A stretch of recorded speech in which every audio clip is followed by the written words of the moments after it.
Good afternoon, friends. In last session, we have completed the physical properties of alkyl halides.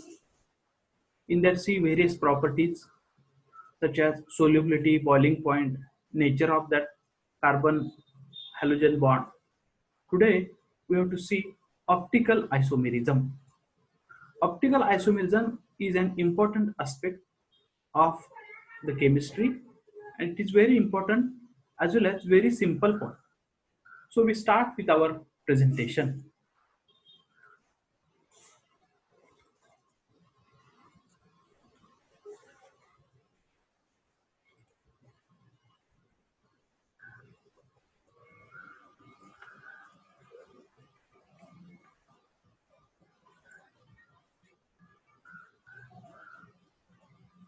Today's point, that is optical isomerism in halogen derivatives. This isomerism, this point includes in stereochemistry. Okay, stereo is a Greek word. Stereo means solid. The study of solid chemistry in three-dimensional space is called as stereochemistry. I will repeat once again. The study of solid chemistry in three-dimensional space is known as stereochemistry. So in this stereochemistry, various different aspects we study. That is optical isomerism, geometrical isomerism, conformational isomerism, etc. and etc. In this chapter, we have to study optical activity and optical isomerism. So why this is needed to study optical activity or stereochemistry? Because we know that generally when we draw the structure of molecules on the blackboard, it has two dimensions, correct? But actually, as like our classroom, all the compounds are in three dimensions. So when actual reaction takes place, so how reaction takes place, how mechanism takes place, either it is backward attack takes place or forward attack takes place, what type of product is obtained, for as compared to this various aspect, we have to study stereochemistry as an important fact. So before study stereochemistry, we have to know some terms involved in that. So isomers having same bond connectivity, that is structural formula, are called as stereoisomers. Knowledge of optical isomerism, which is a kind of stereoisomerism, will be useful to understand nucleophilic substitution reaction of alkyl halides. Okay, we have seen that various nucleophilic substitution reactions are shown by alkyl halides, and when observing or when studying these reactions, it is important to study the stereochemistry. So I will repeat the definition of stereoisomer. The isomers having same molecular formula, same structural formula, but the arrangement of atoms or groups in a space is different, are called as isomers, and the phenomenon is called as stereoisomerism. Phenomenon is called as stereoisomerism. So stereoisomerism contains various types, that is optical isomerism, geometrical isomerism, conformational isomerism. We see here what is meant by optical isomerism. Okay. Before that, we have to study some simple terms. Chiral atom and molecular chirality. So what is meant by chiral atom? Very simple. See here. The carbon atom in a molecule which carries four different groups or atoms is known as a symmetric chiral atom, asymmetric carbon atom, or chiral carbon atom. What is meant by chiral atom? The carbon which carries four different groups or four different atoms is known as chiral carbon atom, or another name is asymmetric carbon atom. Now you can look here. This carbon, this is only example. Four different atoms are joined, that is X, W, X, Y, Z. We can take another example. Okay. For to this carbon, four atoms are attached. One is hydrogen, one is fluorine, one is bromine, one is chlorine. Means four different atoms or groups of atoms are attached to this carbon, this carbon is known as a symmetric carbon. Okay. Now next, you should observe carefully here. Hydrogen atom is bonded, hydroxyl group, that is OH, is bonded. One is methyl group, this is CH3, and one is ethyl group. So methyl group, ethyl group, hydrogen atom, and OH group. Four different atoms or groups attached to this carbon. So this carbon is known as a symmetric carbon or chiral carbon. We see again next. Look here. This carbon. This carbon, four different groups or four different atoms are attached. That is hydrogen, bromine, chlorine, and fluorine. So easily it is a symmetric carbon atom or chiral carbon atom. Now we'll take one more example. You can observe here that to this carbon atom, two chlorines are attached. Two chlorines. One is hydrogen, one is fluorine, and two chlorines are attached. This means that it is not a asymmetric carbon atom, because what is the criteria for asymmetry? When four different atoms or groups of atoms are attached, then and then only carbon becomes asymmetric. We see next. Here carbon atom attached to methyl group, bromine, hydrogen, and chlorine. Yes, this is a symmetric carbon atom. And this you can see here. This carbon is attached to methyl group, another methyl group, bromine, and chlorine. Means it is not attached to four different atoms or four different groups. Hence, it is not chiral atom. Next. When molecule contains chiral atom, such molecule cannot superimpose perfectly on its mirror image. Such molecule is called as chiral molecule. When any molecule which contains chiral carbon atom, simply we call it is also chiral molecule. The molecule which contains chiral carbon atom is chiral molecule. And here, if we take a mirror image of that compound, it cannot superimpose. Now we see what is meant by superimposable and what is meant by non-superimposable. See here. This is 2-chlorobutane.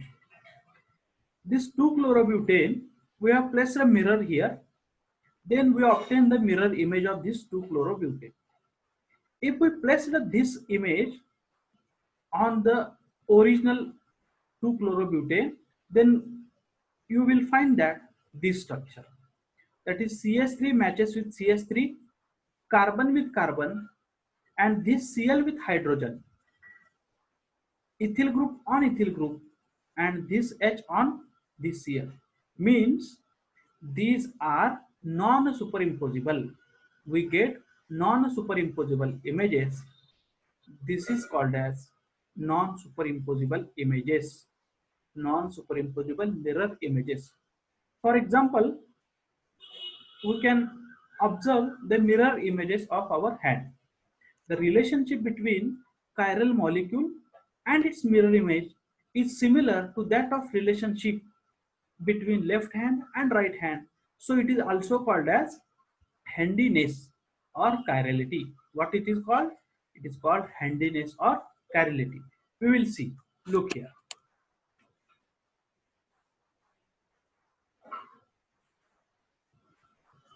Now look. These are our hands. Suppose this is hand. On in front of this we have placed a mirror. Then we get the mirror image. This is right hand, and we get mirror image as a left hand. Okay. So if we place this hand on this mirror image, then what happens? Is it exactly matches? Is it exactly matches? No, it is not matches exactly. This is called as non-superimposable. What we call it is a non-superimposable. Look again. This is right hand. Mirror is placed here. We got this image as this image. When we place this hand on this, they are not, all fingers are not matches correctly or perfectly. This is known as non-superimposability. What we call it is a non-superimposability. Now we'll see through the presentation.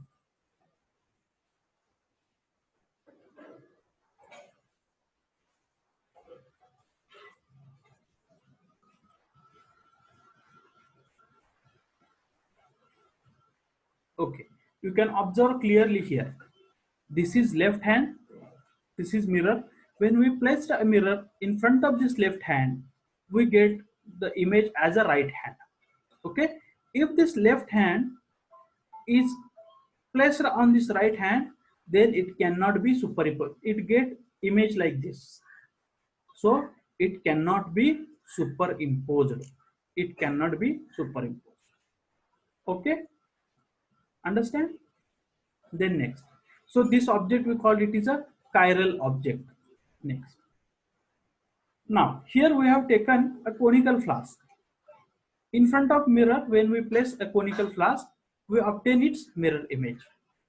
This mirror image, if we place under this conical flask on this image, it actually matches, totally matches. Tanto जुड़े. It is called as superimposed. What we call it is a superimposed. So the compounds which contains chiral carbon atom or asymmetric carbon atom, the mirror images of that compound are non-superimposable. The mirror images are non-superimposable. Now next, ordinary light. When studying, during studying this optical activity, we have to know some simple terms. First is ordinary light. An ordinary light consists of electromagnetic waves having oscillations of electric and magnetic field in all possible perpendiculars plane to the direction of propagation of light. Okay, listen carefully. In simple way, the light, the rays of such light vibrates in all plane. The rays of such lights vibrates in all planes is known as ordinary light. You can take example when you go in the room and press the switch of your tube, then immediately all the room lights up. Why this is so? Because the light rays coming from tube light, they are spread all over the room. That's why all room lights up. This is example of ordinary light. During considering this optical activity, we require plane polarized light. Which type of light we require? We require plane polarized light. Here ordinary light we can see. This is the representation of ordinary light. Now we see next plane polarized light. Plane polarized light. The light having oscillations only in one plane perpendicular to the direction of propagation of light is known as plane polarized light. The light having oscillations only in one plane perpendicular to direction of propagation of light is known as plane polarized light. Simply we can say the rays of such light vibrates in only one plane is called as plane polarized light. We can show this plane polarized light. Look, okay, means it vibrates in only one plane. So how we can convert this ordinary light into plane polarized light? Yes, by using Nichols prism. Nichols was a scientist. He developed the one prism. By using that prism, we can convert ordinary light into plane polarized light. So that prism we call it is a Nichols prism. See here, when ordinary light is passed through Nichols prism, oscillations only in one plane emerge out, that is ordinary light is converted into plane polarized light. We see here, this is ordinary light. When this ordinary light is passed through this Nichols prism, then we get plane polarized light. We see one video.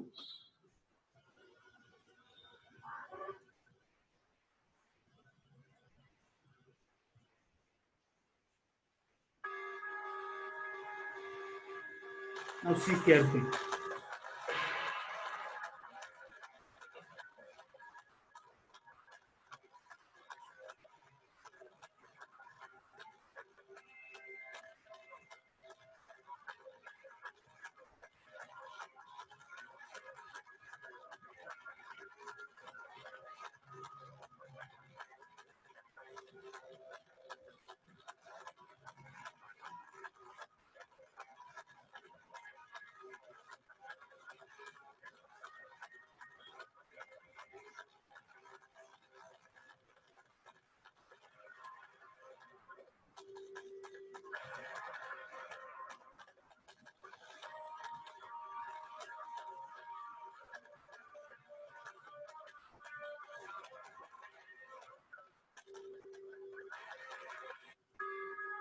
Okay.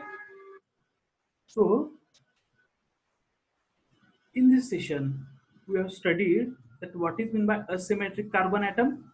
That is carbon which is joined to four different groups or atoms is known as asymmetric carbon atom. Then we see chiral molecule. The molecule which contains chiral carbon atom is called as chiral molecule. We have also seen plane polarized light and ordinary light. All these terms are involved in the optical activity, which we studied in our next section. Next session. Okay. Thank you.